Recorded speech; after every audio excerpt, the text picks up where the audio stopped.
If your Audi Q8 is refusing to launch Apple CarPlay or keeps disconnecting, we have 5 proven fixes to get you back on the road.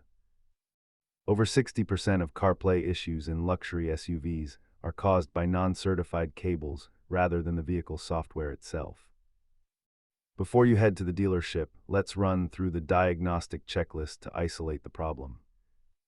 The first step is a hard reset of the Audi MMI system, which clears temporary glitches in the communication module. Check your iPhone settings carefully, as Siri must be enabled and screen time restrictions must be turned off for CarPlay to work.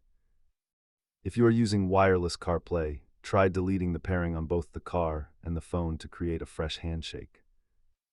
Identify if your issue is a software lag that a reset can fix, or a physical hardware failure like a dead USB port. Data shows that nearly half of all connection issues are resolved by a simple MMI system reboot. For persistent issues, a factory reset of the connection settings within the MMI can clear deep-seated configuration errors.